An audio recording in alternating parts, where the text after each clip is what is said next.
The dining facility at Joint Expeditionary Base Pendleton existed in a state of controlled chaos. Steel trays clattered against metal runners.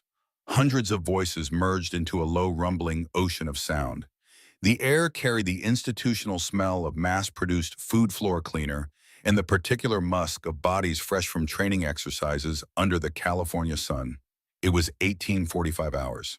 Chow time, the sacred ritual of fuel consumption before the long night shift began.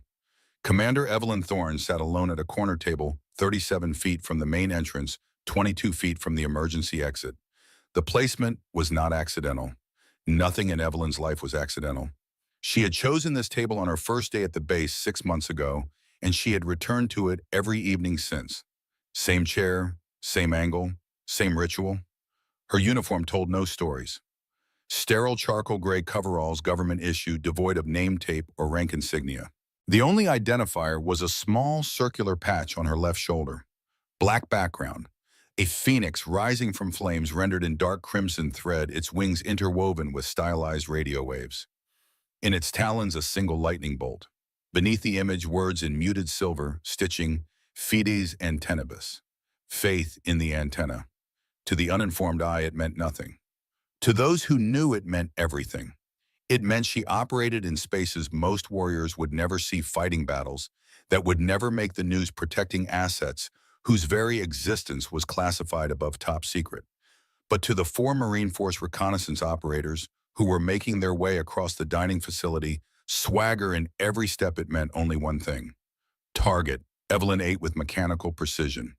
Fork, knife, 12 chews, swallow, a sip of water, repeat. Her eyes remained fixed on the midpoint of her tray, but her peripheral vision captured everything. The security cameras mounted at 45-degree angles in opposite corners, designated SSE-07 and SSE-08 in the facility's schematic. The master-at-arms, who made rounds every 18 minutes, currently 3 minutes into his cycle. The emergency exit to her left fire door slightly ajar to allow ventilation. The main entrance behind her right shoulder. She noted the approach of the 4 Marines when they were still 40 feet away. Their boots struck the linoleum with purposeful force, a percussive announcement of presence and intent. She calculated their trajectory, their formation, their positioning relative to her exits, and she continued eating. Staff Sergeant Garrett Merrick was the kind of man who filled doorways. 6'3", 230 pounds of muscle cultivated through years of punishing physical training. His jaw looked like it had been carved from granite with a dull chisel. His eyes carried the particular gleam of a man who had learned that physical dominance translated to social dominance and who had never been taught otherwise. Behind him came 3 corporals. Blake Hastings, 27, lean and wiry, with the intense gaze of a technical specialist who spent more time with computers than people. Hayes, 28, thick-necked and heavy-browed, a battering ram in human form. Whitaker, 26, with the nervous energy of a man always looking for approval from stronger personalities. They did not approach her table casually.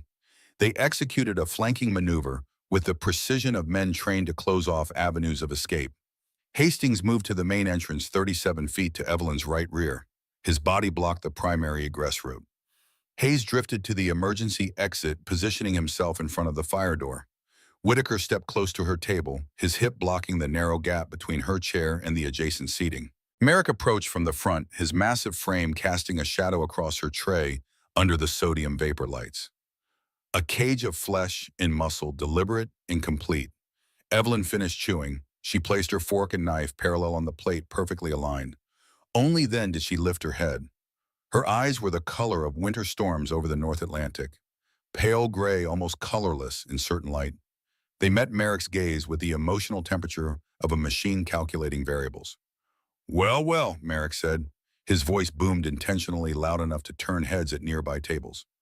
"Look what we got here, boys." The conversations around them faltered. Not silence, but a dimming. People heard the tone, recognized the potential for confrontation, and made the instinctive calculation to become invisible. "Little Navy bird." Merrick continued, leaning forward, bracing his hands on her table. The metal legs scraped against the floor. "Long way from the water." Evelyn did not respond. Her gaze moved from his eyes to Hastings, who had pulled out his phone and was holding it low, the small red recording indicator glowing like a malevolent spark. Then to Hayes at the emergency exit, then to Whitaker blocking her chair, then back to Merrick, calculating, documenting, processing. "I'm talking to you, during," Merrick said. His tone shifted, irritation creeping in where mockery had been. "You got some kind of problem, you too important to acknowledge a staff, non-commissioned officer." The silence at her table was profound. It was not the silence of fear. It was not the silence of submission. It was the silence of a piece of sophisticated machinery running diagnostics, analyzing threats, modeling outcomes. "You know what your problem is?" Merrick leaned closer. The smell of stale coffee and aggression rolled off him. "You Navy types come in here thinking you're special, thinking you're too good for the rest of us. This is a warrior's table. Marines built this base. Marines hold the line. And you." He paused, his eyes narrowing as he looked at her small frame, her quiet demeanor, her complete lack of visible reaction. "You're nothing." Whitaker snickered. Hayes shifted, his weight arm crossed, blocking the exit more completely. Hastings zoomed in with his phone camera, waiting for the crack, the breakdown, the satisfying moment when her composure would crumble. It never came. Evelyn's right hand moved with fluid economy. She reached into the cargo pocket of her coveralls and withdrew her personal phone. The motion was neither hurried nor defensive. She placed the phone face up on the table 4 inches from her tray. The screen lit up. Recording indicator active. Merrick's eyes flicked to it. His jaw tightened. "Oh, that's how it is." His voice dropped to something more dangerous. "You think that's going to help you? You think anyone's going to believe some stuck-up officer over Marine NCOs?"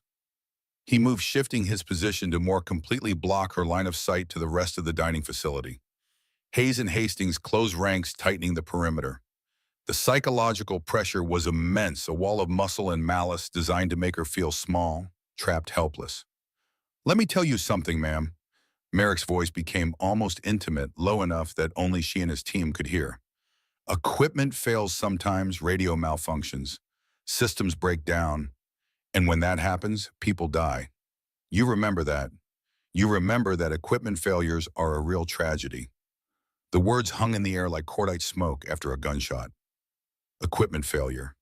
Specific, technical, targeted. In that moment, Evelyn's internal threat assessment shifted. This was not random harassment. This was not simple bullying. Merrick knew something he should not know. He had information about her project, her mission, her work. Information that was classified at levels most personnel would never access. Her pupils dilated slightly, the only physical tell of her racing analysis. How did he know? Who told him? What was his access? What was his intent?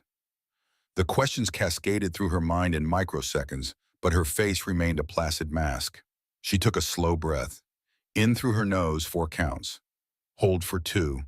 Through her mouth, 4 counts. The breathing pattern her dive instructor had taught her 15 years ago. The pattern that had kept her calm at 100 feet below the surface when her rebreather malfunctioned. The pattern that had saved her life in cold, dark water. Then she stood. The motion was fluid, controlled, economical. She was not tall, 5'6" in boots, 135 pounds, physically insignificant compared to the wall of muscle surrounding her. But her posture was perfect, spine straight, shoulders back, the bearing of someone who had spent years learning to command respect through competence rather than size. Merrick tensed, expecting her to throw the tray, to shout, to push past him. His muscles coiled, ready for confrontation, for the satisfying moment when she would make a scene and justify everything they were about to put in their official report. She did none of those things. Her eyes moved again. Camera SSE-07, upper left corner, field of view, approximately 120 degrees, covering her table in the main entrance. Camera SSE-08, upper right corner, overlapping coverage of the emergency exit and her position. Both cameras had clear line of sight to this confrontation. Both were recording. She picked up her phone, sliding it into her pocket with the same calm efficiency. Then she lifted her tray. Whitaker shifted his weight, blocking her more completely. The gap between her chair and the adjacent table was perhaps 18 inches, barely enough for her small frame to pass through, and his hip occupied half of it.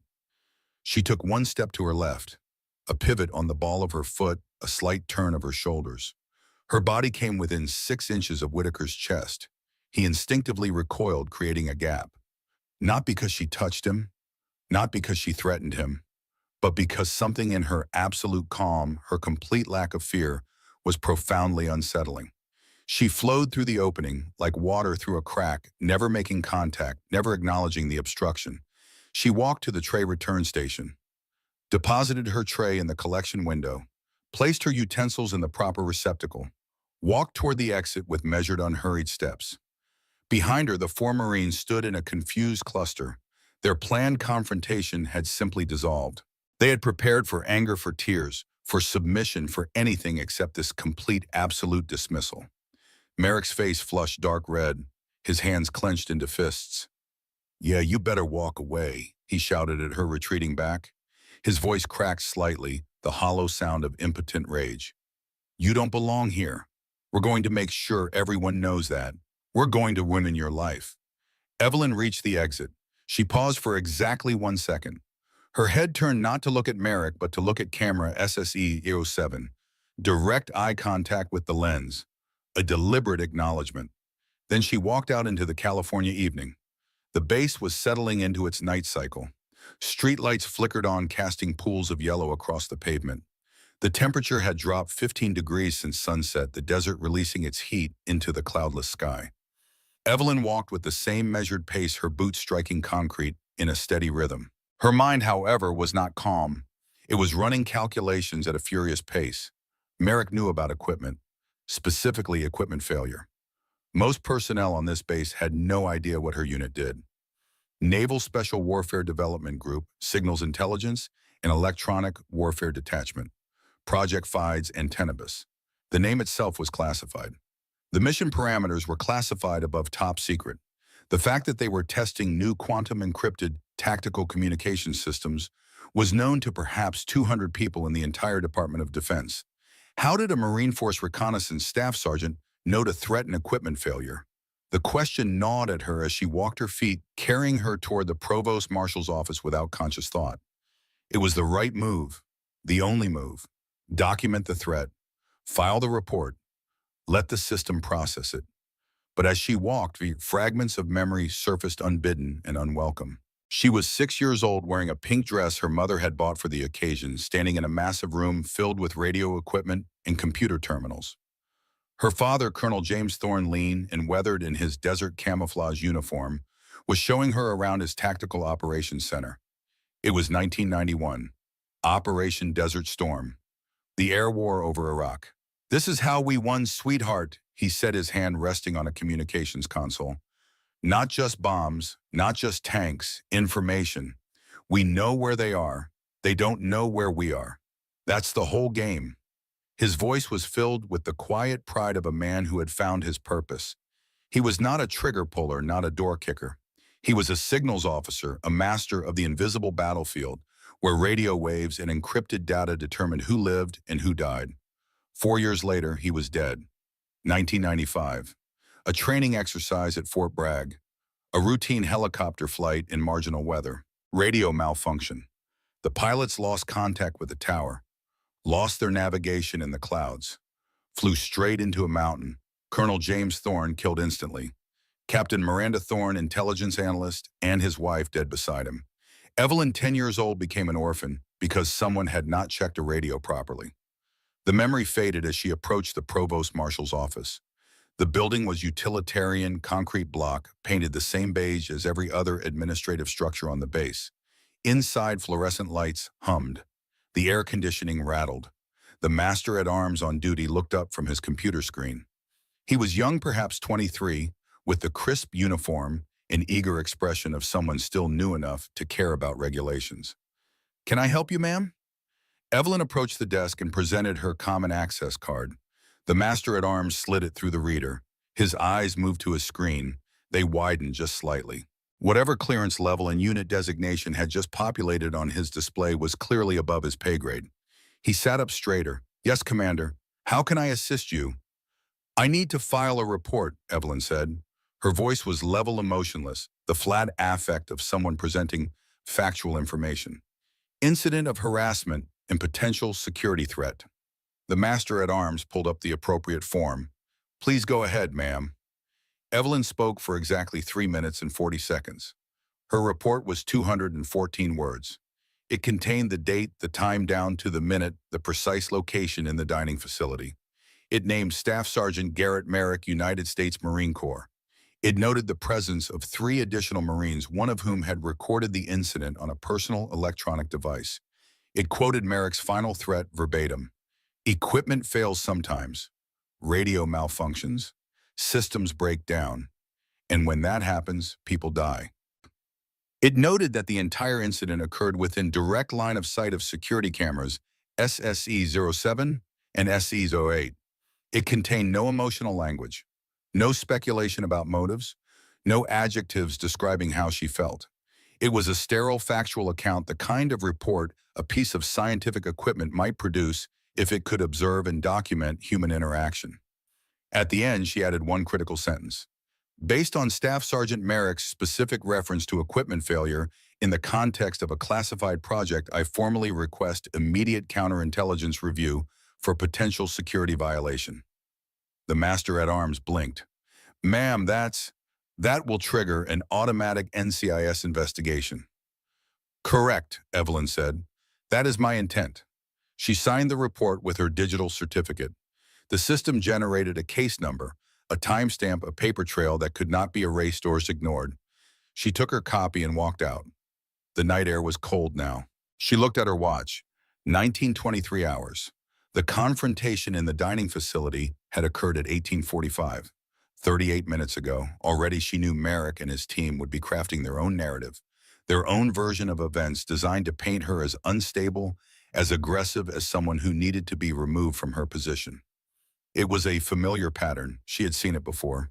Her feet carried her across the base past the flight line, where helicopters sat like sleeping insects past the motor pool, with its rows of armored vehicles, to a part of the installation most personnel never visited. The restricted area, the classified zone. She passed through 3 separate checkpoints. Biometric scanners read her retinas, her fingerprints, the unique geometry of her hand. Each time the system verified her identity and clearance level. Each time a heavy door clicked open. The final building was unremarkable, concrete, windowless, surrounded by concentric rings of chain link fence topped with razor wire. No signs indicated its purpose. To most personnel, it was just another maintenance building, another storage facility, another piece of base infrastructure too boring to warrant curiosity. Inside, the temperature dropped 10 degrees. Server rooms required cold. The hum of cooling fans and spinning hard drives created a constant, almost subsonic vibration. The air smelled of ozone and electronics. This was the sensitive, compartmented information facility. The skiff, her sanctuary, her armory, her mind's true home. The main operations center was a circular room 30 feet in diameter with a raised platform in the center. 12 monitor bars surrounded the command chair, creating a cocoon of data. Each screen displayed a different stream of global signals, intelligence, satellite uplinks, commercial data traffic, military communications, the faint electronic whispers of submarines running deep in the Pacific, radio frequency signatures from aircraft transiting international airspace. To anyone else, it would have been incomprehensible noise, a chaos of data impossible to parse or interpret. To Evelyn, it was a symphony. Each signal had its rhythm, its signature, its purpose. She could read the global electromagnetic spectrum the way a conductor reads a musical score, identifying instruments, tracking themes, anticipating movements. 2 junior analysts were on duty, seated at secondary consoles. Lieutenant Callum Rhodes, 26, fresh from the Naval Academy, and Signals Intelligence School, brilliant with code, but still learning operational tempo. Petty Officer First Class Anderson, 32, enlisted with 12 years of experience, solid and reliable, but lacking the intuitive genius the mission sometimes required. They both looked up as she entered. Rhodes started to stand. "As you were," Evelyn said quietly. She settled into the command chair. Her fingers moved across the holographic keyboard, pulling up diagnostic routines, checking system status, reviewing the day's intelligence collection. Everything was nominal. The network was healthy. The encryption protocols were functioning within parameters. The global collection architecture was gathering data, processing, it filtering it, presenting only the highest priority signals for human analysis. Commander Rhodes said, his voice hesitant. Is everything all right? There's some traffic on the base social media, something about an incident in the dining facility. Of course there was. The video. Hastings had been recording. By now it would be edited, stripped of context, posted to the private social media groups where Marines gathered to share stories and grievances. She could predict the comments without seeing them. The pile-on, the misogyny, the tribal defense of one of their own against an outsider. I filed a report with the provost marshal, Evelyn said. Her voice remained flat. The system will process it. Rhodes nodded, but she could see the concern in his eyes. He wanted to ask more. He wanted to know if she was okay, if she needed support, if there was anything he could do. She did not give him the opening. Lieutenant, pull up the signal analysis from the South China Sea intercept this morning. I want to review the submarine signature. Rhodes turned back to his console, recognizing the dismissal. Evelyn immersed herself in the data, letting the clean logic of signal processing wash away the messy, irrational residue of human conflict. For 2 hours she worked. She refined tracking algorithms. She updated threat databases. She analyzed anomalies in commercial satellite traffic that might indicate covert military communications. She did her job with the same precision she brought to everything, allowing the familiar patterns to calm her racing mind. At 2300 hours, she logged out. Rhodes and Anderson were deep in their own work, tracking a Russian intelligence vessel off the coast of Alaska. She left without saying goodbye. Her path took her to the far side of the base, to the combatant diver training facility. The building housed a massive indoor pool, 50 meters long, 20 meters wide, with a deep section that descended 40 feet. During the day, it echoed with the sounds of SEAL candidates learning to master underwater navigation, combat swimming, and equipment procedures. At night, it was silent. Evelyn had standing authorization to use the facility for personal training. She changed in the locker room, trading her coveralls for a black dive skin. She rigged a closed-circuit rebreather, checking each connection with the methodical care her instructors had drilled into her 15 years ago. Rebreathers were unforgiving. A single mistake, a single flooded circuit, or damaged scrubber could kill you in minutes. She entered the water without a splash, descending into the deep section. The pool lights were off. Total darkness surrounded her, broken only by the faint glow of her dive computer. She descended to 40 feet and hung there, suspended in the void, controlling her breathing, feeling the pressure of the water on every inch of her body. This was her second ritual. In the skiff, she governed the world of signals, of intangible data flowing through the electromagnetic spectrum. Here she governed her own physical self: heart rate, breathing, buoyancy, the body's response to stress and pressure. She navigated the submerged obstacle course from memory, through narrow openings, around structural supports, up and on a changing depth, managing her gas mixture, feeling the nitrogen loading in her tissues. Her movements were fluid, economical, the product of thousands of hours of practice. Down here, there was only the mission. The body, the cold, crushing, clarifying truth of the water. The insults of lesser men could not penetrate this deep. She surfaced after 40 minutes, her heart rate never exceeding 55 beats per minute. Perfect control, perfect execution. She climbed out of the pool, removed the rebreather, rinsed the equipment in fresh water. The ritual was complete. It was past midnight when she returned to her quarters. A small room in the bachelor officer housing, Spartan and functional. A bed, a desk, a footlocker. A single photograph on the desk, the only personal item visible. The photograph showed a 10-year-old girl with serious eyes standing beside a weathered man in khaki working uniform. Master Chief Donovan Sterling, retired, the man who had raised her after her parents died.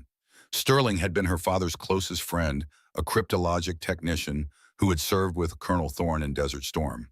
When the helicopter crashed, when Evelyn found herself alone in the world, Sterling had simply appeared. No drama, no grand gestures. He had filed the paperwork, attended the custody hearings, and brought her home to his small house near Naval Base San Diego. He had never tried to replace her father. He had simply been present, steady, unshakable, and he had taught her a lesson that had defined her entire life. She was 11 years old, sitting in Sterling's garage, helping him repair a radio receiver. Her hands were small, awkward with the tools, but he was patient. Your father died because someone didn't check equipment properly, Sterling said.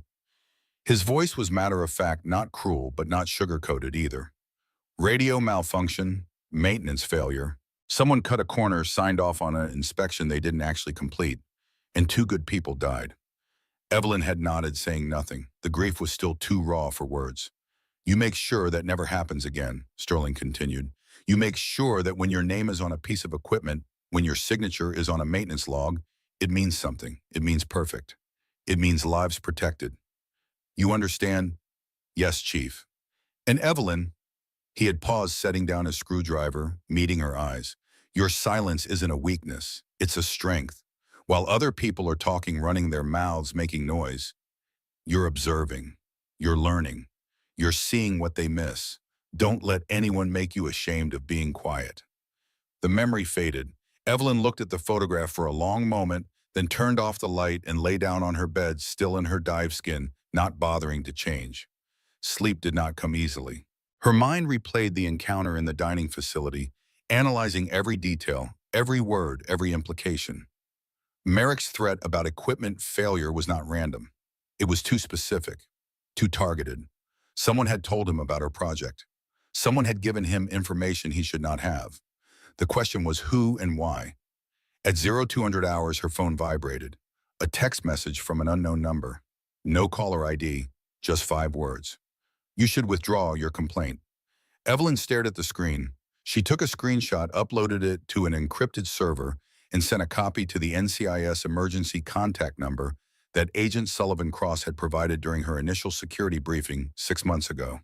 Then she set the phone aside and finally slept, her dreams filled with radio static and drowning. She woke at 0530 exactly as she had every morning for the past 15 years. No alarm. Her circadian rhythm was calibrated with the precision of atomic clock. She showered, dressed in a fresh set of coveralls, and walked to the base gym. The weight room was nearly empty at this hour, a few dedicated souls grunting through their morning routines.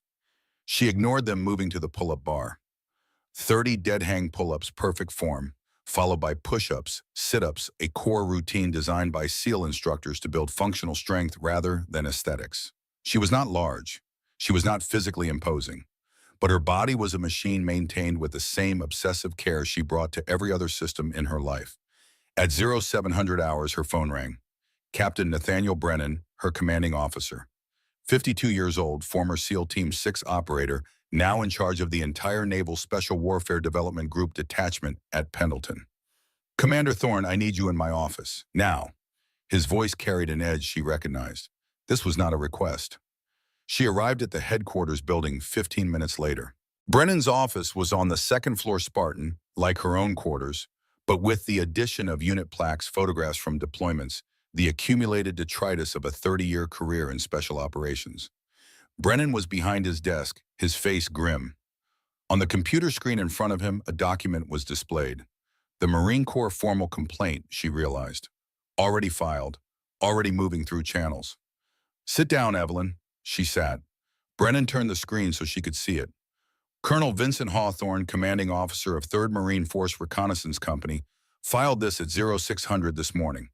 Staff Sergeant Garrett Merrick and 3 of his corporals claim you were behaving erratically in the dining facility last night, that you refused to acknowledge a staff non-commissioned officer, that when confronted you became unresponsive and displayed threatening body language. They're calling you a potential security risk, an unstable officer operating in a high-stress classified environment. He paused, watching her face for reaction. She gave him none. They have video evidence, Brennan continued. 10 seconds. Shows Merrick asking you a question, you staring at him without responding, then standing up abruptly. Edited, Evelyn said. Her voice was calm. Corporal Hastings recorded the full encounter, approximately 8 minutes. The video they submitted has been selectively edited to remove context. I assumed as much, Brennan said. I also received your report from the Provost Marshal. Equipment failure threats. Potential security violation. Request for NCIS counterintelligence review. Yes, sir. Brennan leaned back in his chair. Valen, this is about to become a political nightmare. The Marines are demanding you be removed from your position pending investigation.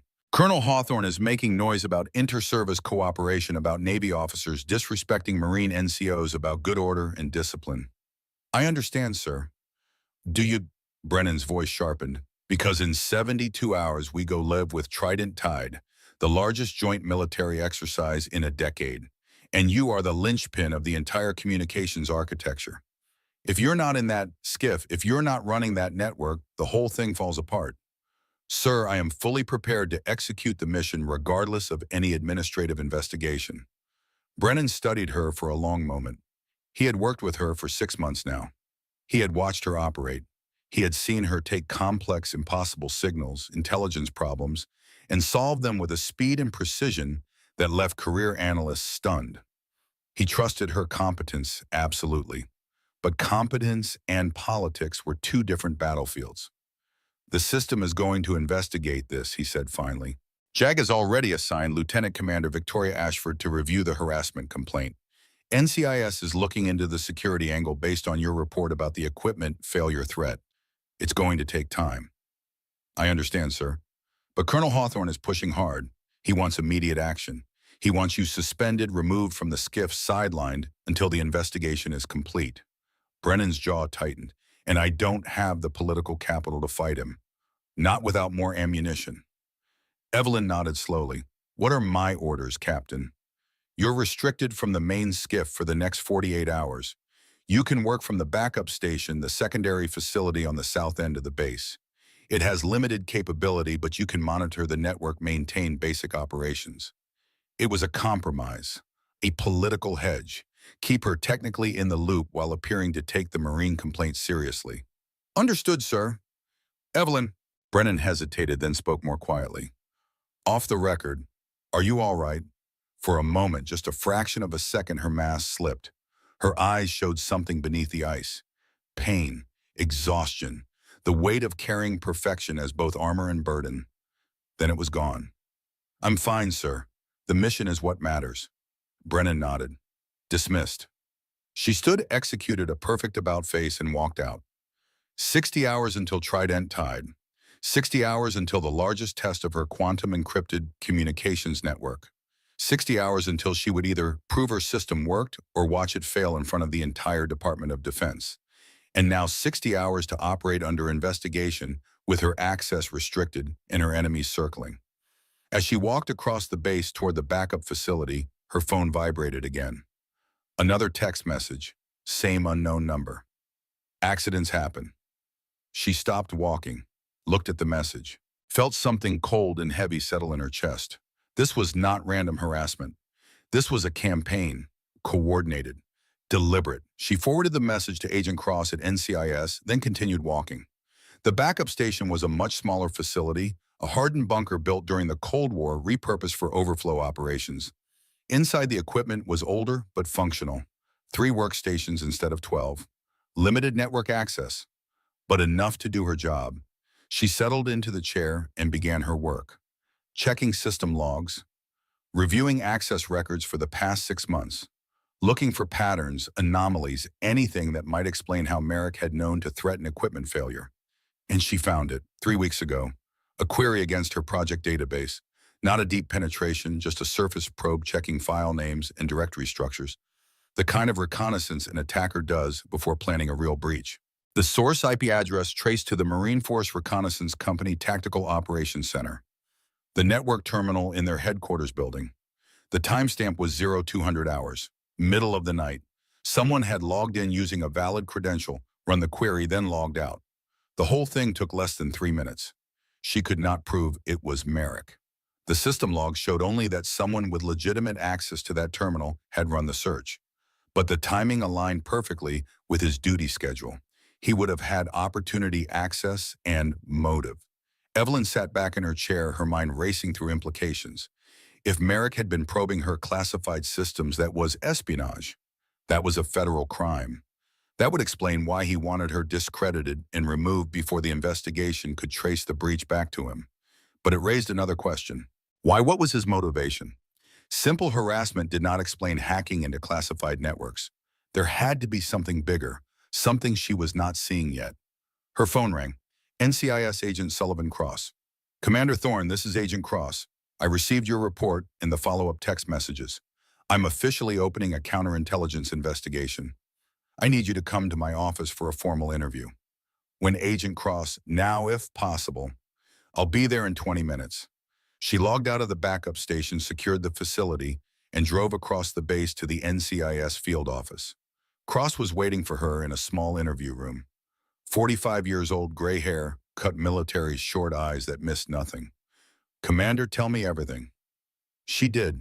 The dining facility encounter, the specific nature of Merrick's threat, the database query from the Marine TOC, the threatening text messages. She presented it all with the same clinical precision, a briefing rather than a personal complaint. Cross took notes, his expression growing darker as she spoke. Commander, I'm going to be blunt with you. This looks like it might be bigger than simple harassment. If Staff Sergeant Merrick has been accessing your classified systems without authorization, if he's making threats related to operational security, we're looking at potential espionage. That's my assessment as well, Agent Cross.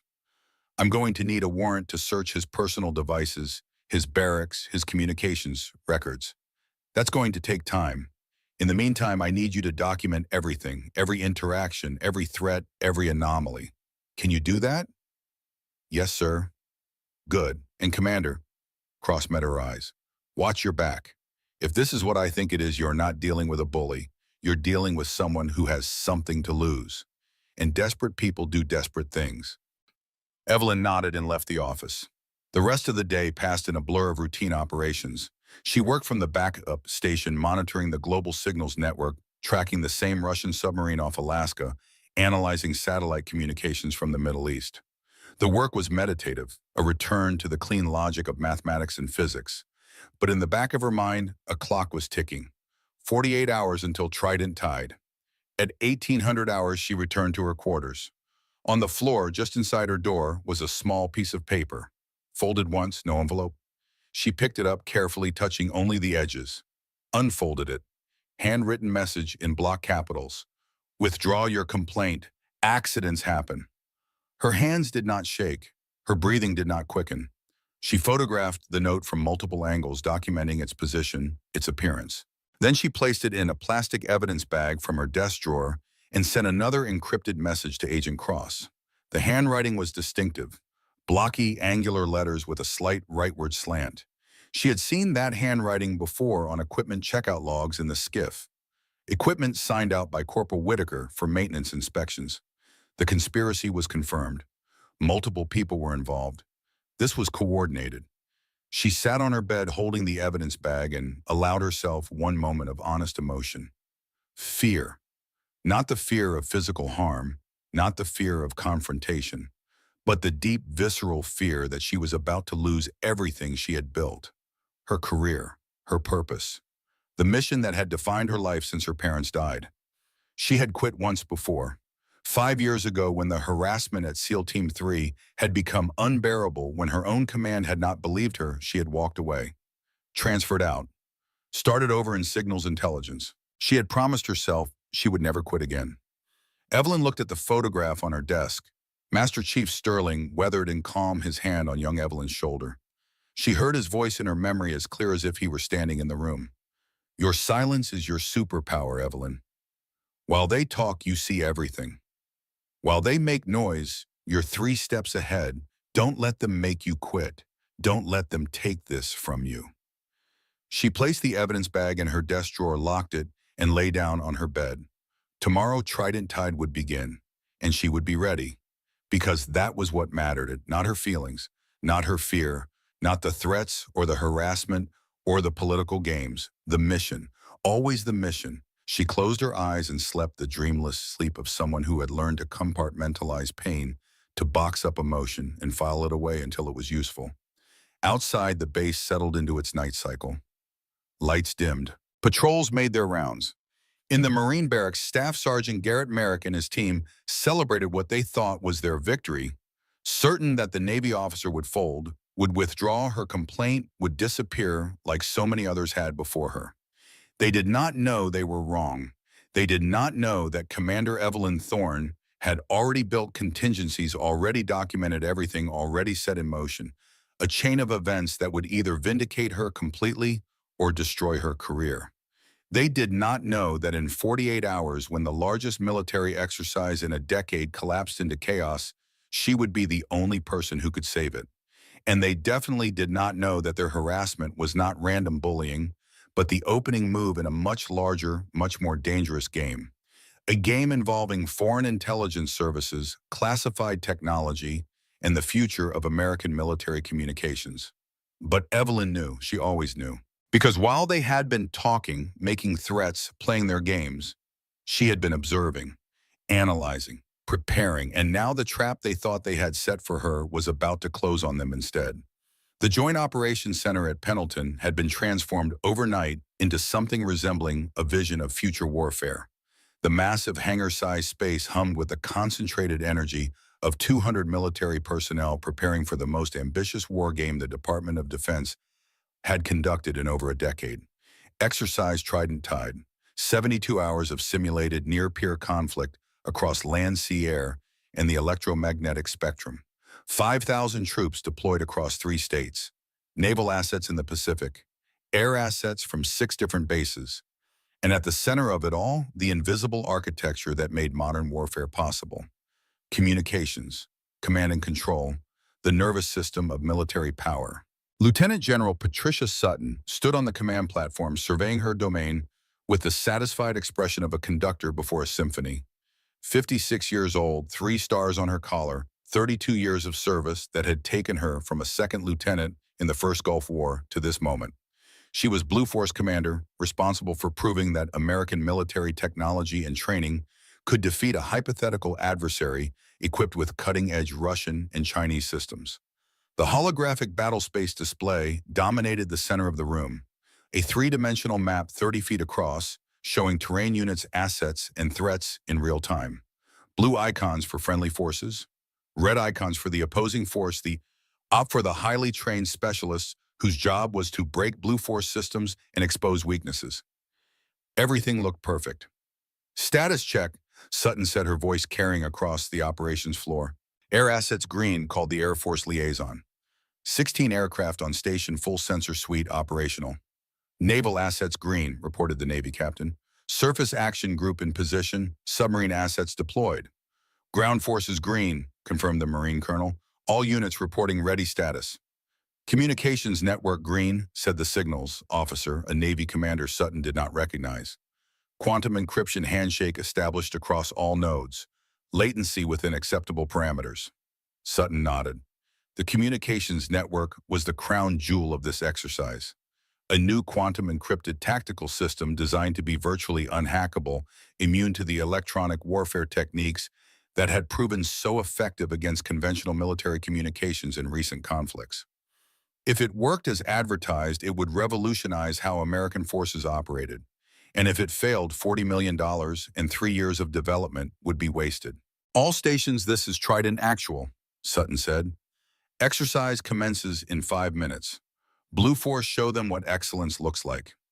3 miles away in the backup signals intelligence facility, Commander Evelyn Thorne sat alone in the small operations room, watching the same network telemetry on her limited screens. She had not slept well. The threatening note, the looming investigation, the knowledge that powerful people wanted her removed from this mission, all of it pressed down on her consciousness like deep water. But her hands were steady as they moved across the keyboard, running diagnostic after diagnostic, checking and rechecking every parameter of the system she had spent 3 years designing. Her phone buzzed. Captain Brennan. Evelyn, I just got word from Colonel Hawthorne. He's formally requesting you be barred from all Trident Tide operations pending the investigation. He's claiming your presence is a distraction, that your mental state is questionable. Captain, the network requires active monitoring. Lieutenant Rhodes is competent, but he doesn't have the experience to... I know, Brennan cut her off. I fought it. General Sutton overruled him.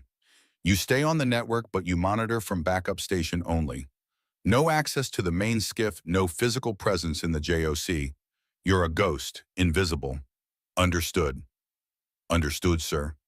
And Evelyn, prove them wrong. The line went dead. Evelyn looked at her screens. Lieutenant Rhodes was in the main skiff, now sitting at the master console that should have been hers. He was good, talented, but he was young and he had never faced a real crisis. He had never had to make the kind of split-second decisions that could mean the difference between mission success and catastrophic failure. She hoped he would not have to learn today.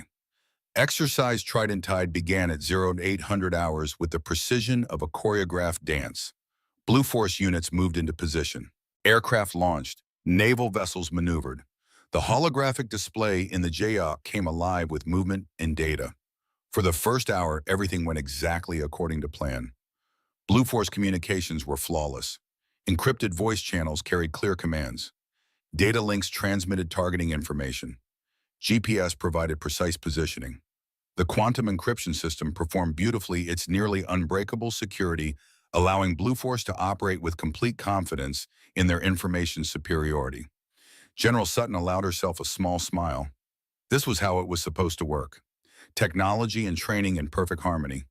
30 miles from the main base, Staff Sergeant Garrett Merrick and his four-man reconnaissance team moved through the desert terrain executing a simulated deep penetration mission behind enemy lines. They were good at this. Force Recon Marines trained to operate independently, to gather intelligence to survive in hostile territory. Merrick's mood was dark despite the successful mission tempo.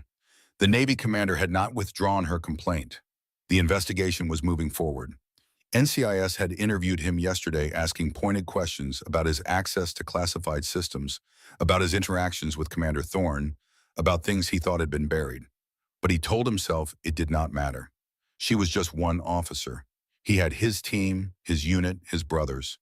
They had submitted their official complaint, posted the video evidence. The tribal machinery of the Marine Corps would protect them. It always had.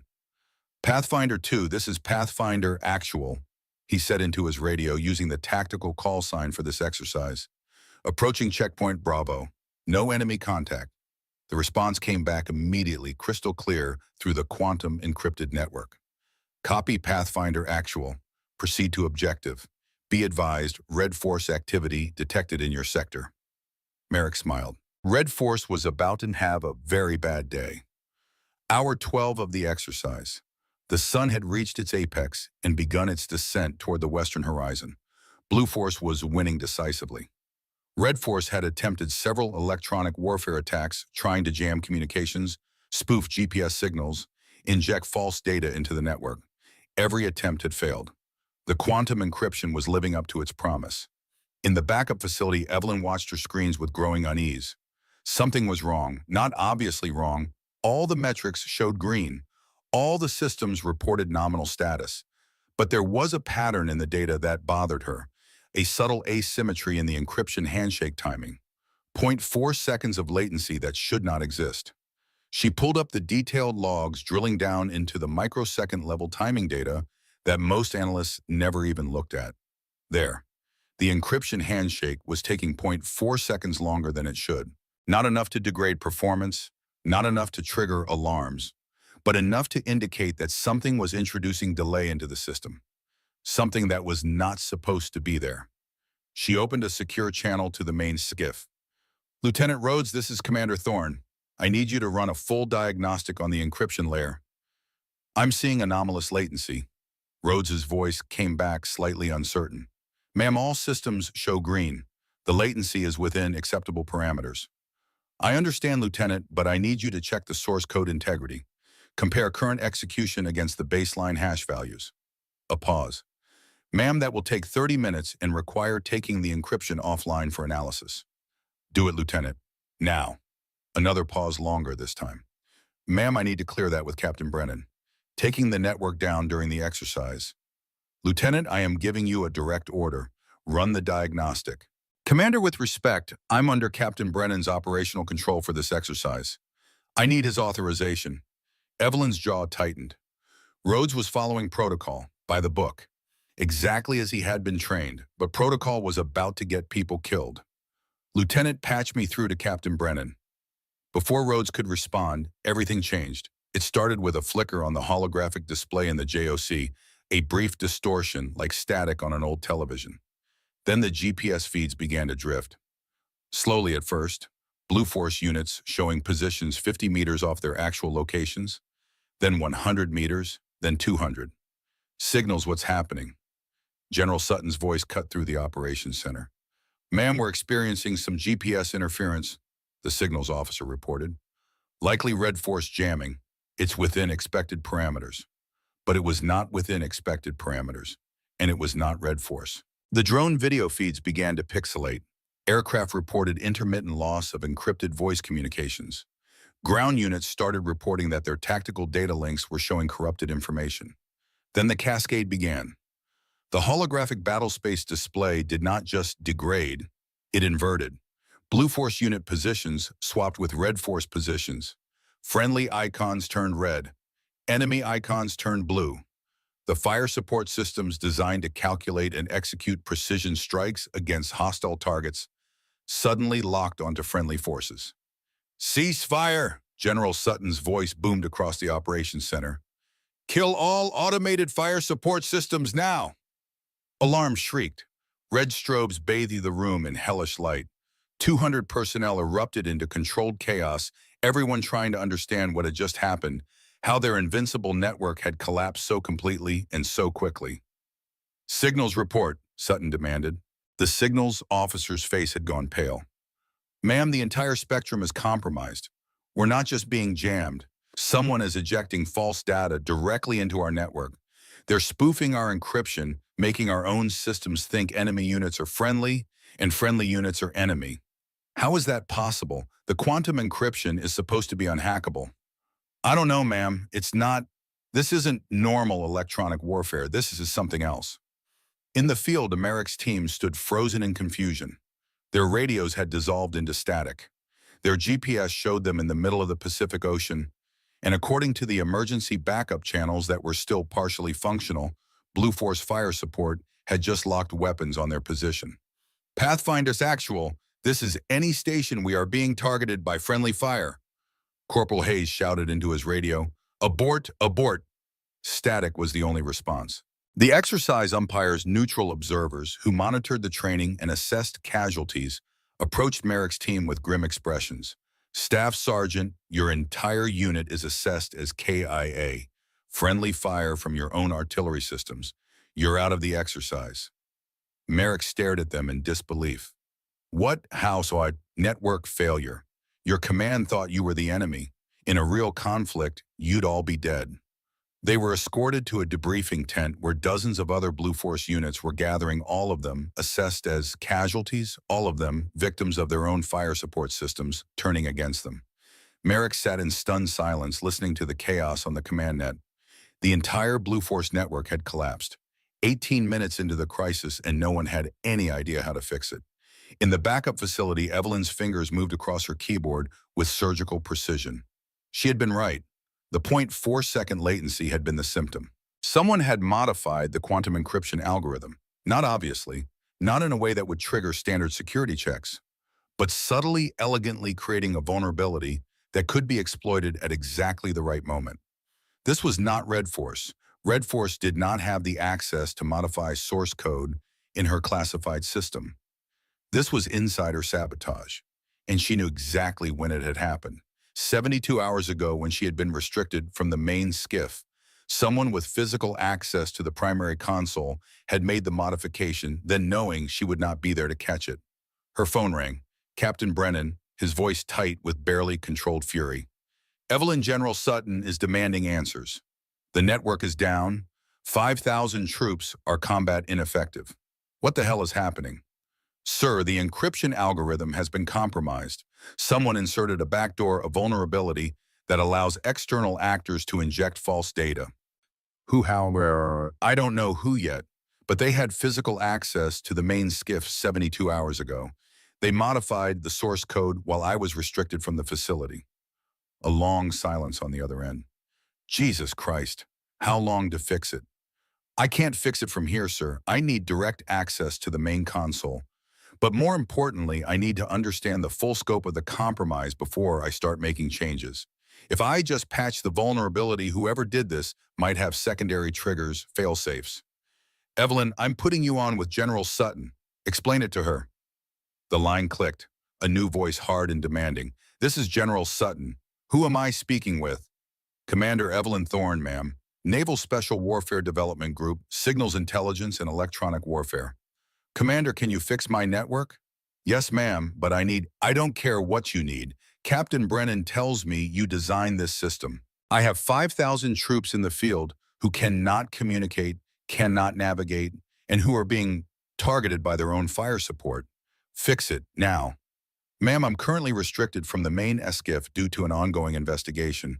I'm working from a backup facility with limited access. Are you telling me that in the middle of my exercise, my best signals officer is sidelined because of some administrative bullshit? Yes, ma'am, that's correct. Evelyn could hear General Sutton take a deep breath, the sound of someone exercising extreme control over their temper. Commander Thorne, I am hereby declaring a tactical emergency. The investigation into your conduct is suspended by my authority as exercise commander. You will proceed immediately to the main SCIF. You will have full access to all systems. You will fix this problem. Do you understand, Mom? Yes, ma'am. And Commander, you have 12 minutes before I abort this entire exercise and explain to the Secretary of Defense why we just wasted $40 million. Don't disappoint me. The line went dead. Evelyn was already moving. She locked down the backup facility in 15 seconds, grabbed her access credentials, and ran to her vehicle. The main SCIF was 3 miles away. She made it in 4 minutes, pushing the speed limit on the base roads. The security checkpoints recognized her biometrics, but the guards looked surprised to see her. They had been told she was restricted. She ignored their confused expressions and pushed through into the facility. The main operations room was in chaos. Lieutenant Rhodes stood at the master console, his face pale, sweat beading on his forehead. 2 other analysts were frantically trying different countermeasures, all of them failing. Lieutenant, step aside, Evelyn said.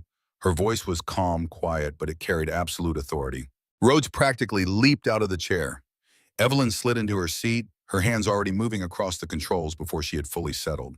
The screens around her displayed the catastrophic failure in brutal detail. Corrupted data streams, inverted position information, GPS spoofing, communication channels filled with noise. But Evelyn did not see chaos. She saw patterns, data structures, the elegant architecture of a sophisticated attack. Lieutenant Rhodes, I need you to pull the network logs from 0600 this morning. Full packet capture, everything. Yes, ma'am. Rhodes moved to a secondary console, his hands shaking slightly. Evelyn's mind raced through the problem space. Quantum encryption worked by using properties of quantum mechanics to create encryption keys that were theoretically unbreakable. Any attempt to intercept or measure the quantum state would collapse it, alerting both parties that the communication had been compromised. But the system she had designed had one vulnerability, one necessary compromise. The quantum keys had to be distributed to all the tactical units in the field. That distribution happened through a classical non-quantum channel before the operation began. And if someone had modified the key distribution algorithm, they could create keys that appeared valid, but actually contained hidden weaknesses. That was what had happened. Someone had poisoned the key distribution 72 hours ago. And when Red Force began their electronic warfare attacks, they had unknowingly triggered the trap. The corrupted keys had allowed an external actor to inject false data that appeared to be legitimately encrypted. Ma'am, here are the logs, Rhodes said. Evelyn pulled up the data. Millions of packets, gigabytes of network traffic. To most people, it would be incomprehensible. To her, it was a story written in ones and zeros. She found the signature within 2 minutes. A subtle pattern in the encryption handshake, a mathematical relationship that should not exist. The work of someone who understood cryptography, who had access to the source code, and who had made one critical mistake. They had used a specific polynomial function to generate the corrupted keys. And that function had a signature, a mathematical fingerprint that Evelyn recognized. It was from a Chinese academic paper published 3 years ago, a theoretical approach to attacking quantum key distribution that had been discussed at classified intelligence conferences. Very few people in the U.S. military would even know about it. Whoever did this had access to highly classified intelligence assessments. Lieutenant Rhodes, Evelyn said quietly, pull the physical access logs for the main SCIF for the past 72 hours. I need to know everyone who had hands-on access to this console. Rhodes pulled up the security database. The list was short. Only 7 people had the clearance and biometric credentials to access the main console when Evelyn was restricted. Captain Brennan, Lieutenant Rhodes himself, 2 senior analysts who were currently deployed overseas and had verifiable alibis, a maintenance technician who had been in the facility for 15 minutes to replace a cooling fan, and 1 anomalous entry. "Ma'am," Rhodes said, his voice uncertain, "there's an access log here from 71 hours ago, 0200 hours. Someone used my credentials to log into the system." "What were you doing at 0200 hours, Lieutenant?" "Sleeping in my quarters, ma'am. I was off duty. I didn't access the system that night." "Someone cloned your access card," Evelyn said. The pieces were clicking into place. "They used your credentials to gain entry, made the modifications, then left." Who else was on base that night who would have had the technical knowledge to make these changes? Rhodes pulled up the base access logs, cross-referencing them with technical qualifications. The list was longer now, but one name stood out. Corporal Blake Hastings, Marine Force Reconnaissance, Technical Specialty Communications and Electronic Warfare.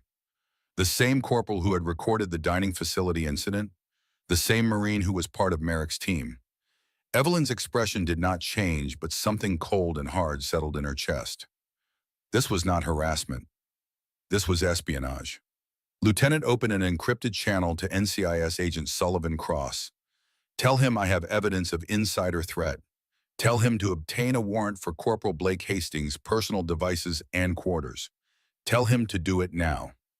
Rhodes scrambled to comply. Evelyn turned her attention back to the network. She understood the attack now. She knew how it had been executed. But understanding and fixing were 2 different things. She could not simply remove the corrupted keys. That would take hours, require redistributing new keys to every unit in the field. By then, the exercise would be over, the mission failed. She needed a different approach. If the corrupted keys were based on a mathematical function with a specific signature, then she could write a counterfunction, a filter that would detect and neutralize the poisoned data while allowing legitimate traffic to pass through. Her fingers flew across the keyboard. Code appeared on her screens, elegant and precise. Mathematical functions that would act like an immune system, identifying and destroying the corrupted packets while preserving the network's functionality. "Lieutenant, I'm going to push an update to the network. It's going to cause a brief interruption, maybe 10 seconds. Alert the JOC." "Yes, ma'am." Evelyn reviewed her code one final time. It was not perfect. It was a field-expedient solution, written in minutes under catastrophic pressure. But it would work. It had to work. She executed the update. The screens went dark for exactly 8 seconds. In the JOC, General, Sutton and 200 personnel held their breath.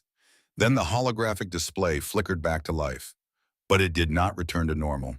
It became better. The battle space was clearer, sharper, more detailed than it had ever been. The GPS positioning was accurate to within centimeters. The communication channels were crystalline. The data links were flowing at speeds faster than the original specifications. Evelyn had not just fixed the network. She had improved it.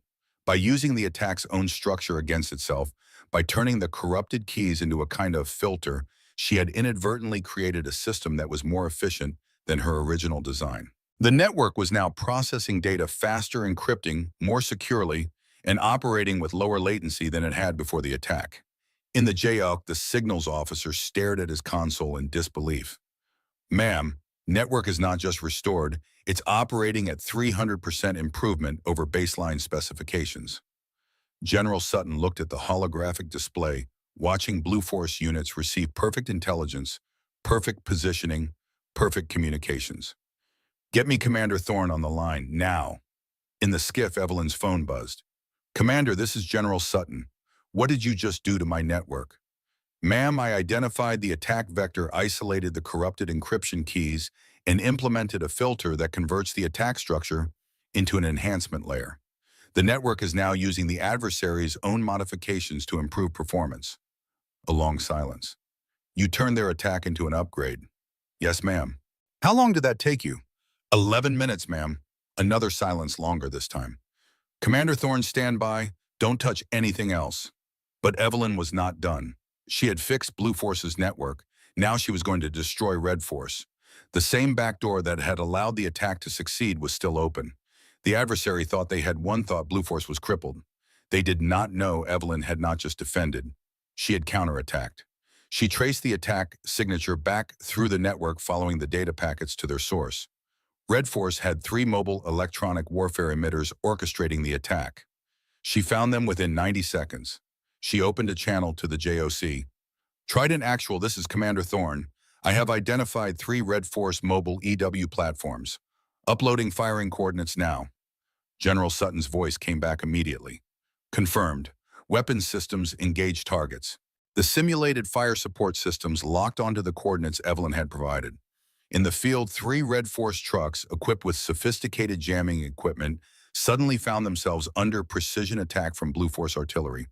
The exercise umpires assessed all 3 as destroyed. Red Force's electronic warfare capability had been eliminated in under 30 seconds. But Evelyn was still not finished. She had found something else in the network traffic. A command and control node, the brain of Red Force's operation.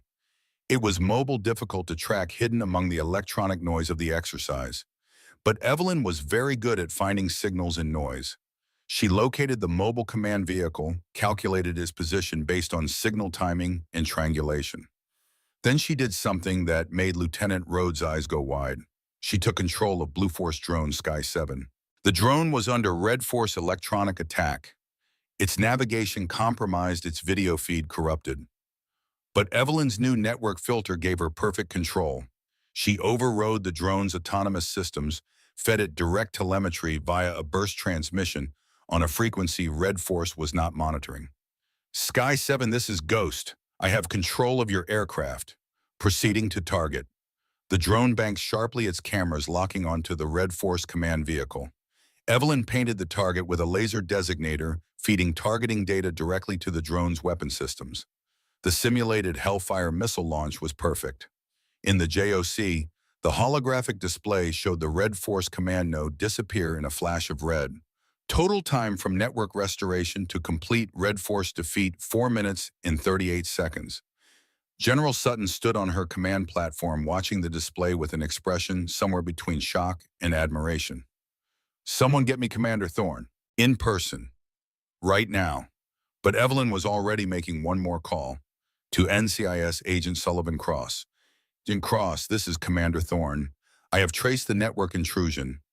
Corporal Blake Hastings, USMC, used cloned credentials to access the system 71 hours ago. He modified the quantum encryption algorithm to create a vulnerability. This was not just harassment. This was sabotage of a classified military exercise. Cross's voice was grim. I'm executing the search warrant now. My team is at his barracks. Agent Cross, you need to look for more than just the cloned access card. The attack methodology he used is based on Chinese academic research. This might be bigger than a disgruntled Marine. Understood, Commander. Stand by. Evelyn stood from the console. Lieutenant Rhodes was staring at her with something approaching awe. Ma'am, how did you do all that from backup station? You were restricted from this facility until 15 minutes ago. Evelyn allowed herself the smallest smile. Lieutenant, I designed these systems. I built redundancies and backdoors that even Captain Brennan doesn't know about. I was never truly locked out. I just needed authorization to come back and fix it properly. She walked toward the exit, leaving Rhodes to monitor the now flawless network. 3 miles away in Corporal Hastings' barracks room, NCIS agents were finding evidence that would change everything. A cloned common access card with Lieutenant Rhodes's credentials, an encrypted messaging app with communications to Staff Sergeant Merrick, detailed technical notes about the quantum encryption system, and something that made Agent Cross's blood run cold. Bank transfer records. $15,000 deposited 3 weeks ago from a shell company based in Macau. A shell company with known ties to Chinese Ministry of State Security. Cross picked up his phone. Commander Thorne, we have a problem. Hastings wasn't just sabotaging the exercise. He was being paid by a foreign intelligence service. Evelyn closed her eyes. The harassment, the investigation, the timing of the restriction, it had all been orchestrated, not just to humiliate her, but to remove her from the skiff so they could plant their sabotage without her catching it. Agent Cross Staff Sergeant Merrick knew about my classified project. He made specific threats about equipment failure. He was part of this. I know, we're picking him up now. In the debriefing tent surrounded by other Blue Force casualties, Merrick was listening to the command net with growing horror. The network had been restored, Red Force had been destroyed, and now he could hear military police units being dispatched to his location. Staff Sergeant Garrett Merrick, you are under arrest. Do not resist. Merrick's world collapsed in that moment. He looked at his teammates, saw Corporal Hayes and Corporal Whitaker backing away, their faces pale. They had thought this was about putting an arrogant Navy officer in her place. They had not known about the money. They had not known about the Foreign Intelligence Service. They had not known they were pawns in an espionage operation. I want a lawyer, Merrick said quietly. The military police secured him with zip ties and led him away. Back in the skiff, Evelyn stood in the empty operations room, her hands trembling slightly now that the adrenaline was fading. She had won. The mission had succeeded. The network was not just operational, it was better than ever. The saboteurs had been caught. The evidence was overwhelming, but she felt no satisfaction, only exhaustion, and the familiar weight of knowing that she had been right to document everything, to trust her instincts, to refuse to quit. Her phone buzzed. Captain Brennan. Evelyn, General Sutton wants to see you, now, in the JO. She took a deep breath, straightened her coveralls, and walked out into the California sun. The war was not over, but this battle had been won, and Commander Evelyn Thorne, the Ghost, had just proven that silence was not weakness. It was the prelude to victory. The military courtroom at Naval Station San Diego was designed to convey the weight of justice through architecture. High ceilings, dark wood paneling, the seal of the Department of Defense mounted behind the judge's bench, flanked by the American flag and the Navy standard. The room smelled of furniture polish and the particular tension that came with lives being weighed and measured. 2 weeks had passed since exercise Tried and Tied. 2 weeks of depositions of forensic analysis, encrypted communications with the Director of National Intelligence, and the slow grinding machinery of military justice processing. What had initially looked like harassment, but had metastasized into something far more dangerous. Espionage, sabotage, conspiracy to compromise national security. Commander Evelyn Thorne sat in the witness waiting room alone, her hands folded in her lap. She wore her service dress white uniform, the one reserved for formal occasions and courts-martial. Her ribbons were precisely aligned. Her shoes gleamed. Her cover sat on the chair beside her, its gold braid catching the fluorescent light. Through the closed door, she could hear the muffled proceedings. Corporal Blake Hastings had been tried first. His court-martial had lasted 3 days. He had pleaded guilty to every charge in exchange for cooperation against Staff Sergeant Merrick. The prosecution had been surgical in its presentation of evidence. The cloned access card, the modified source code, the bank transfers from Macau, the encrypted communications. Hastings had broken completely under interrogation, providing details that shocked even experienced counterintelligence officers. He had been recruited 6 months ago during what he thought was a legitimate security conference in Thailand. A man claiming to be an academic researcher had befriended him, bought him drinks, asked seemingly innocent questions about American military communications. The recruitment had been so gradual, so subtle, that Hastings later claimed he had not even realized he was being turned until the first payment appeared in his account. By then it was too late. The money created leverage. The leverage created control. And when the handler had asked him to obtain information about a classified Navy quantum encryption project, Hastings had complied. When they had asked him to plant sabotage code, he had done that too. Staff Sergeant Merrick's role had been different. He was not a recruited asset.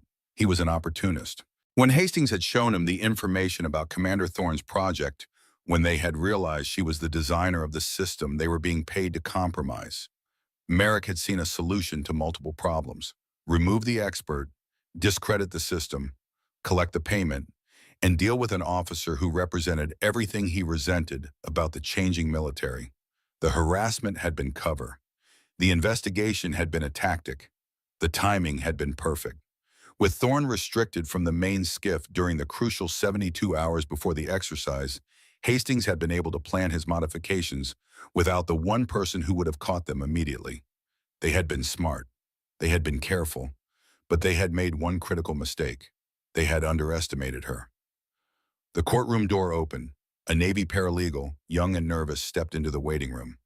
Commander Thorne, the court is ready for your testimony. Evelyn stood settled, her cover precisely on her head, and walked into the courtroom. The space was filled to capacity.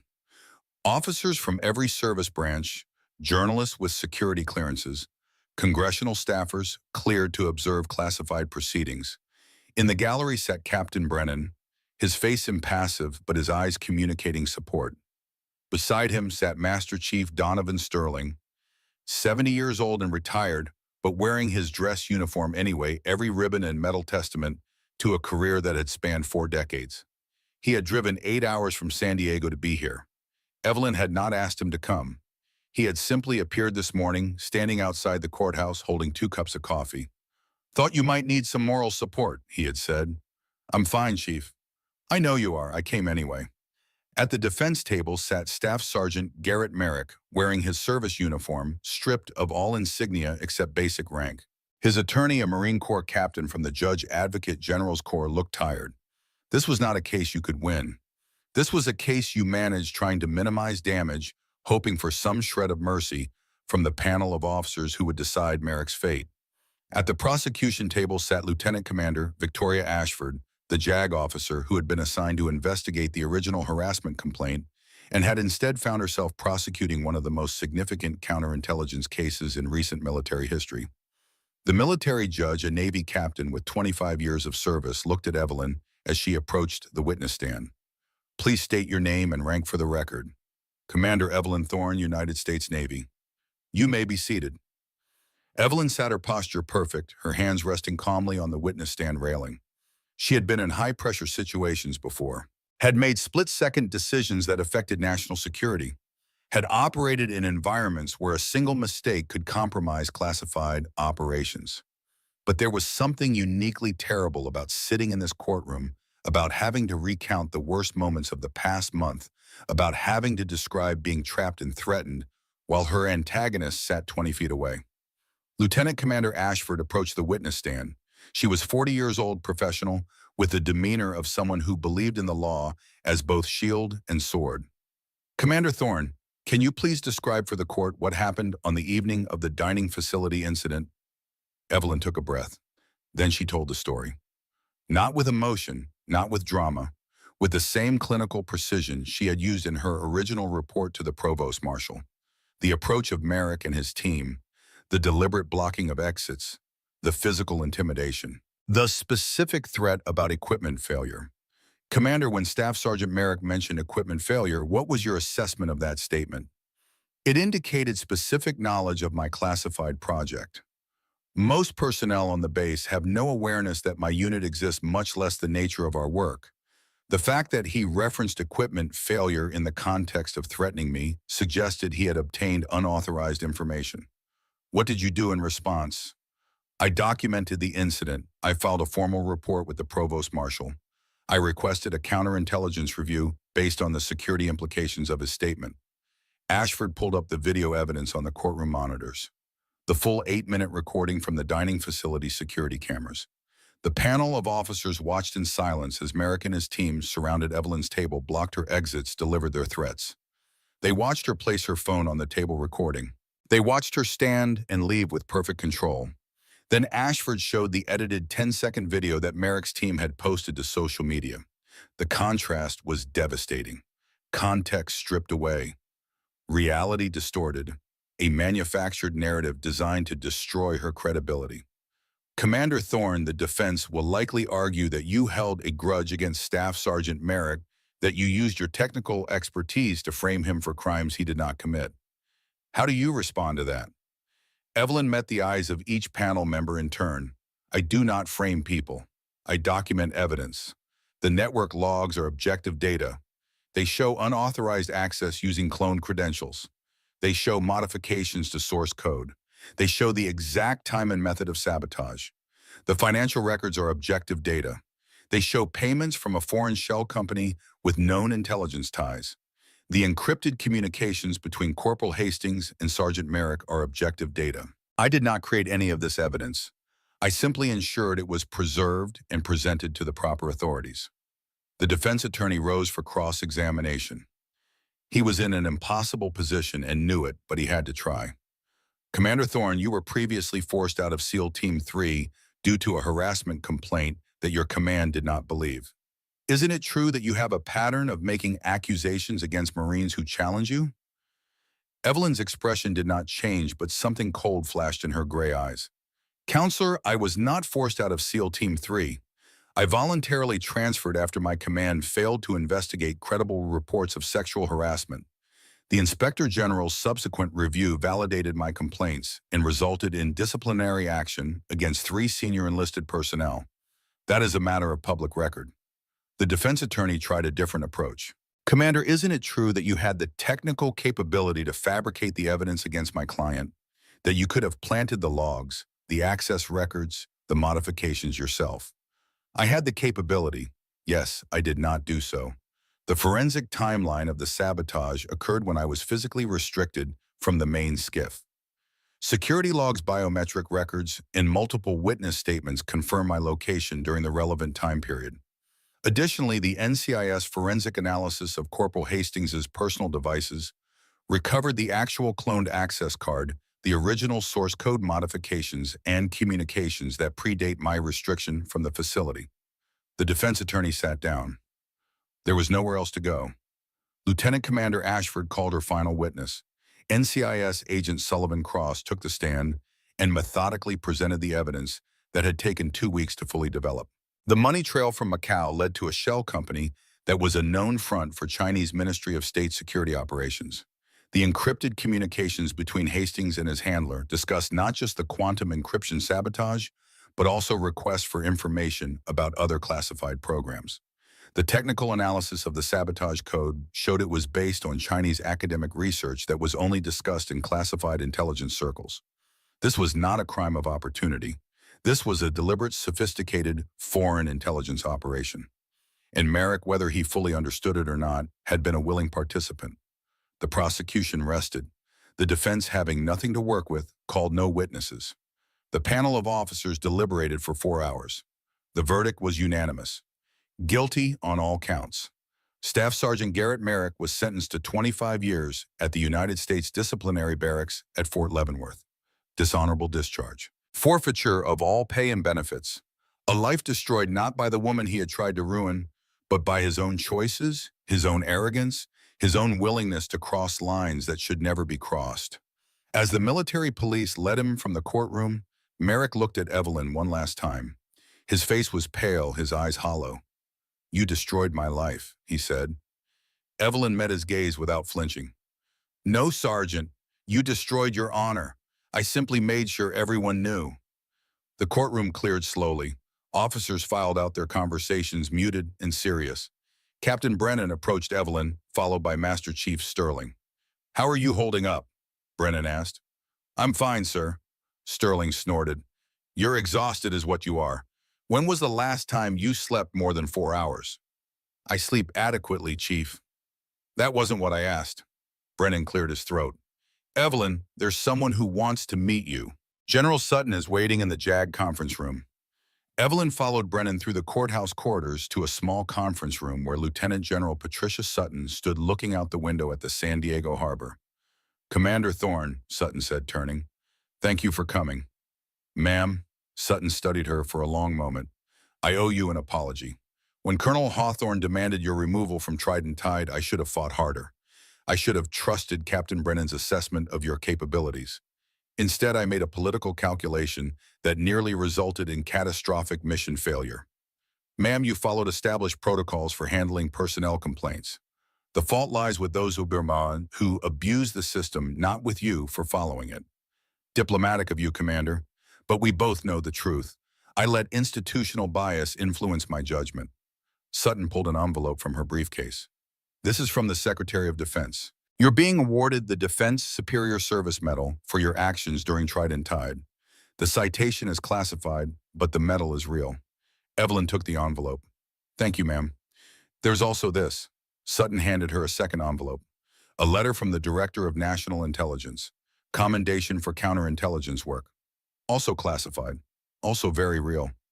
"I appreciate the recognition, ma'am, but I was simply doing my job." Sutton smiled slightly. "Commander, you didn't just do your job. You identified a sophisticated foreign intelligence penetration, traced it through multiple layers of obfuscation, neutralized a catastrophic attack on critical military infrastructure, and provided evidence that led to the arrest and conviction of enemy assets, all while under investigation and facing attempts to discredit and remove you. She paused, then spoke more quietly. I've been in this uniform for 32 years. I've commanded thousands of troops. I've seen combat. I've made life and death decisions. And I can honestly say I've never seen anyone operate under that kind of pressure with such complete professionalism. Evelyn did not know how to respond to that, so she simply said, "Thank you, ma'am." "One more thing," Sutton said. "Based on your recommendations, the Department of Defense is implementing a new protocol. Any investigation of personnel in critical technical positions will now automatically trigger a counterintelligence review. If that had been in place 3 weeks ago, we would have caught this operation before they could execute." "What are they calling it, ma'am?" Sutton's smile widened slightly. "Informally, the Thorn Protocol." 3 months later, Evelyn sat in Master Chief Sterling's garden drinking beer and watching the sun set over San Diego. The tomatoes were coming in well this year. Sterling was proud of them, tending his plants with the same meticulous care he had once devoted to maintaining cryptologic equipment. "Heard you briefed the Joint Chiefs last week," Sterling said, pulling weeds from around a particularly robust tomato plant. "Yes, Chief. They wanted to understand the quantum encryption vulnerability and how we patched it." "How'd it go?" "They asked good questions. I provided thorough answers." Sterling chuckled. "I bet you terrified them." "I don't know what you mean, Chief." "Sure you don't. Small woman with cold eyes explaining how she outsmarted Chinese intelligence and turned their attack into an upgrade. I'm surprised they didn't offer you a star on the spot." Evelyn was quiet for a moment, watching a hummingbird investigate Sterling's flowers. "Chief, when Merrick threatened equipment failure, all I could think about was Dad." Sterling stopped weeding and looked at her directly. "I know. I thought I was past it. But fear doesn't work that way, does it?" "No, but you used that fear, turned it into purpose. That's what your father would have wanted." A long silence settled between them, comfortable and familiar. "Chief Merrick said I destroyed his life." "Did you?" "No, he destroyed his own life, but I can't help wondering if I could have handled it differently, if I had confronted him directly, if I had been less cold." Sterling set down his gardening tools and walked over to sit beside her. "Evelyn, listen to me. You are not cold. You are disciplined. There's a difference. Cold means you don't care. You care deeply. You care so much that you built your entire career around making sure no one else dies from the kind of equipment failure that killed your parents. You care so much that even when being harassed and threatened, you protected the mission and the people who were trying to destroy you." He took a long drink of his beer. "You know what your real superpower is? It's not silence, it's not your technical brilliance. It's that you never let emotion override judgment. You feel everything, but you choose when and how to act on it. That's not cold. That's mastery." Evelyn felt tears prick her eyes. She blinked them away. "Thank you, Chief." "Always, kiddo. Always." Back at Pendleton, life had settled into a new rhythm. The skiff operations team had expanded to 6 analysts, up from 3. Lieutenant Callum Rhodes had been promoted to lieutenant commander and served as Evelyn's deputy. The experience of Trident Tide had changed him, tempering his by-the-book approach with a new understanding that sometimes the book was wrong and you had to trust your instincts.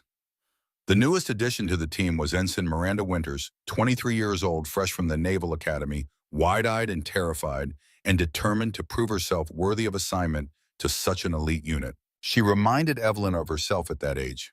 Quiet, intense, carrying the weight of expectations like a physical burden. It was late evening, most of the team had gone home, but Winters was still at her console running signal analysis drills, practicing the pattern recognition that separated good analysts from great ones. Evelyn approached silently. Winters did not notice her until she spoke. "Ensign Winters." The young woman practically jumped out of her chair. "Ma'am, I didn't hear you. I was just finishing the at ease, Ensign. I'm not checking up on you. I wanted to talk." Winters relaxed slightly but remained standing. The posture of someone who had not yet learned that perfection was impossible and exhaustion was a threat to the mission. Ensign, I've been reviewing your performance assessments. You're doing well, better than well, actually. Lieutenant Commander Rhodes says you have exceptional aptitude for signal pattern recognition. Thank you, ma'am. But I've also noticed you're working 16-hour days, sleeping in the break room sometimes, skipping meals. Winter's face flushed. Ma'am, I just want to prove I can handle the assignment. I know there are people who think I only got this position because the Navy wants more women in technical roles and I— Stop, Evelyn said quietly. Winters stopped. Ensign, I've heard the stories about you. I know what people say, that you're the ghost, that you caught spies, that you saved Trident Tide, that you're the most brilliant signals officer in the Navy. And I want to be worthy of working for you. Evelyn was silent for a long moment. Ensign Winters, can I tell you what I learned? Yes, ma'am. I learned that people will doubt you. They will underestimate you. They will try to silence you, to remove you, to make you feel like you don't belong. Your job is not to fight them. Your job is to be so competent they cannot ignore you. Winters nodded, listening intently. But I also learned something else, something it took me too long to understand. Competence without balance will destroy you. If you work yourself into exhaustion trying to prove your worth, you will make mistakes. And in our line of work, mistakes cost lives. Evelyn gestured to the empty operations room. Master Chief Sterling taught me that silence is a superpower. It lets you observe, analyze, act while others are still talking. But he also taught me that silence is not the same as isolation. You can be quiet and still be part of a team. You can be disciplined and still be human. She met Winter's eyes directly. Prove yourself first. Master your craft. Earn respect through demonstrated competence, not through words or politics or anything else. But once you've proven yourself, let people in. Trust your team. Sleep when you need to. Eat regular meals. Live a life outside this facility. Is that what you do, ma'am? Evelyn smiled slightly. I'm working on it, Ensign. I'm working on it. A mission alert chimed on the main console. Both officers moved to check it. Indopacom was reporting unusual submarine activity in the South China Sea. Unknown contact, possibly Russian or Chinese operating in international waters, but displaying suspicious behavior patterns. Ensign, you're going to track this with me, Evelyn said, settling into the command chair. Yes, ma'am. They worked together for the next 2 hours, analyzing the signal intercepts, tracking the submarine's movements, identifying its class and probable mission. It was a Russian Kilo-class boat attempting covert transit through a shipping lane where its presence would be masked by commercial traffic. Evelyn showed Winters how to separate the submarine's acoustic signature from the background noise, how to predict its course based on ocean currents and tactical doctrine, how to provide actionable intelligence to fleet commanders without revealing sources and methods. When they finally identified the submarine definitively and passed the intelligence to Indopacom, Winters was exhausted but exhilarated. Ma'am, that was incredible. How did you know to look at the harmonic frequencies in the commercial shipping noise? Practice, Ensign. Thousands of hours of looking at signals until patterns become intuitive. You'll get there. I hope so, ma'am. I know so. Now go get some sleep. That's an order. Winters smiled, gathered her things, and left. Evelyn sat alone in the operations room watching the global signals flow across her screens. This was her element. This was where she belonged. Not in courtrooms defending her honor, not in dining facilities being harassed. Here in the invisible war fought in the electromagnetic spectrum where her skills mattered and her gender was irrelevant. Lieutenant Commander Rhodes appeared in the doorway. Ma'am, do you have a moment? Of course, Rhodes. I wanted to apologize, again, for my credentials being used. Rhodes. She cut him off gently. You were cleared by the investigation. Hastings is a professional intelligence operative. It wasn't your fault. But if I had been more careful, then he would have found another way. Stop carrying guilt that isn't yours. That's an order. Rhodes nodded, some weight lifting from his shoulders. Yes, ma'am. Thank you. Her phone buzzed. Captain Brennan. Evelyn, I just got an interesting call from the Naval Academy. They want you to be a guest speaker. Women in Naval Special Warfare Series. Thought you might want to know. Sir, I'm not comfortable with public speaking. I know, I told them you'd say that. I also told them you'd do it anyway. Sir, Evelyn, who just proved that a woman can operate at the highest levels of special operations, can defeat foreign intelligence services, can save major military operations. Young women at the academy need to see that. They need to know it's possible. A long silence. When, sir, next month, 1 hour, you can talk about whatever you want, but the important thing is just showing up, letting them see you. Understood, sir. 1 year later, Evelyn stood in front of a classroom at the Naval Academy in Annapolis. 50 female midshipmen, future officers, looking at her with expressions ranging from curiosity to skepticism to hope. She had prepared remarks but found herself abandoning them, speaking instead from experience.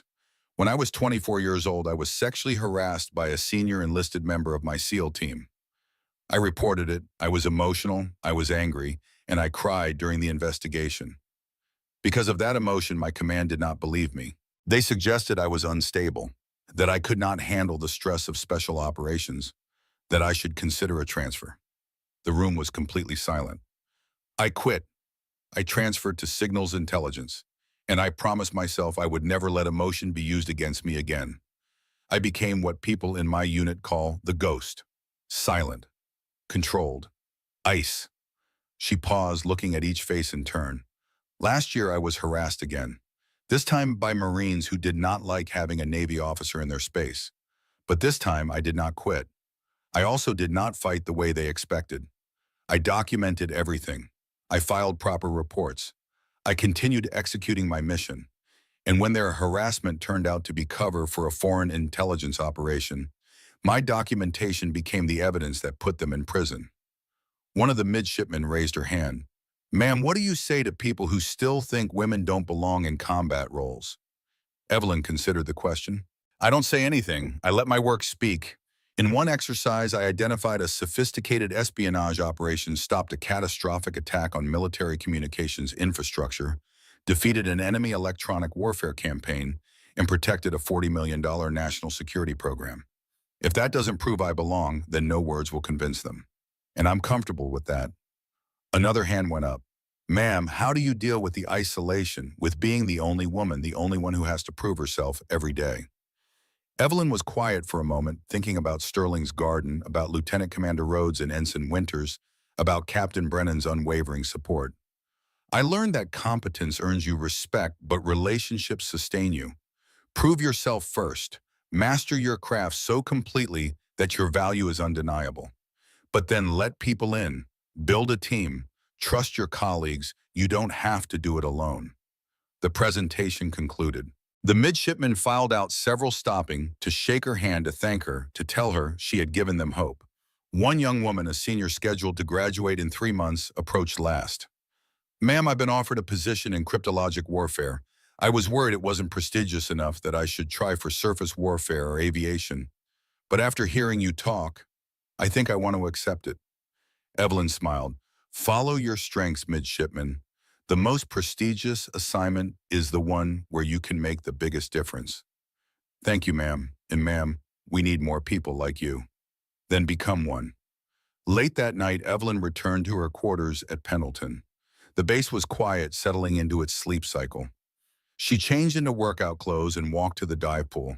The facility was dark and empty, the water a perfect black mirror reflecting the emergency lights. She rigged her rebreather, performed her pre-dive checks, and slipped into the water. 40 feet down, suspended in darkness, controlling her breathing, her heart rate, her thoughts. This was still her meditation, her ritual, her way of processing everything that had happened and everything yet to come. But tonight, when she surfaced, she was not alone. Captain Brennan sat poolside, 2 cups of coffee on the deck beside him. Thought you might want company, he said. Evelyn climbed out, removed her rebreather, accepted the coffee. How did the academy talk go? Better than expected, sir. I think I may have actually helped some of them. Good. You know, Evelyn, you've come a long way from the officer who wouldn't make eye contact during briefings. I still don't like public speaking, sir. I know, but you do it anyway. That's growth. They sat in comfortable silence for a while, drinking coffee, listening to the gentle lap of water against the pool edges. Sir, can I ask you something? Of course. Do you think I'm cold? People call me ghost because I'm silent, because I don't show emotion. But am I missing something? Am I too detached? Brennan looked at her seriously. Evelyn, you're not cold. You're focused. There's a difference. I've seen you work. I've seen you protect your team, mentor junior officers, make decisions that prioritize mission success and personnel safety. That's not cold. That's leadership. But I don't connect with people the way normal people do. Define normal. You connect in your own way, through competence, through trust, through demonstrated reliability. Rhodes would walk through fire for you. Winters looks at you like you hung the moon. Your team knows that when you're in that skiff, they're protected. That's connection. It just doesn't look like what movies tell us it should look like. Evelyn nodded slowly. Thank you, sir. Any time, Commander. Now go get some sleep. We have a briefing with Cybercom tomorrow morning and I need you sharp. She returned to her quarters, showered, and lay down on her bed. For the first time in years, she slept without dreams of drowning or helicopter crashes or equipment failures.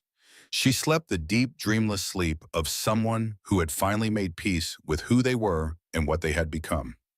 The next morning, a new mission alert came through. Anomalous signals from a North Korean communications satellite. Possible command and control traffic suggesting ballistic missile test preparation. Evelyn assembled her team, Rhodes, Winters, and 4 other analysts. Together, they dove into the data, tracking the signals, analyzing the patterns, building the intelligence picture that would inform presidential briefings and military response options. This was the mission, not glory, not recognition, not revenge against those who had tried to destroy her. Just this. The quiet, invisible work of protecting American lives through mastery of the electromagnetic spectrum. Hours later, after they had identified the missile test timeline and passed their intelligence to the National Military Command Center, Evelyn looked around the operations room at her team. They were good, they were getting better, and they trusted her to lead them. She pulled out her phone and sent a text message to Master Chief Sterling. Chief, I think I'm finally understanding what you tried to teach me. Silence is strength, but so is trust. Thank you for never giving up on me. His response came back 3 minutes later. Never doubted you for a second, kiddo. Your parents would be so proud. I know I am. Evelyn looked at the photograph on her desk. 10-year-old girl with serious eyes standing beside a weathered Master Chief who had saved her life by teaching her that silence was not weakness, that discipline was not coldness, that you could be both warrior and human. She whispered quietly, knowing no one could hear. I won't let you down, Chief. I won't let any of them down. Then she returned to her screens, to the endless flow of global signals, to the invisible war that never stopped and never made headlines. Commander Evelyn Thorne, the ghost, silent, disciplined, unbreakable, and finally, after everything, at peace with the warrior she had become. The signals flowed, the mission continued, and somewhere in the dark spaces between satellites and submarines, between encrypted messages and quantum keys, between silence and speech, she stood watch, protecting those who would never know her name, defeating enemies who would never see her coming, living the legacy her parents had started and Master Chief Sterling had shaped. One signal at a time, one mission at a time, one quiet victory at a time. The phoenix had risen from the flames, and she would never fall.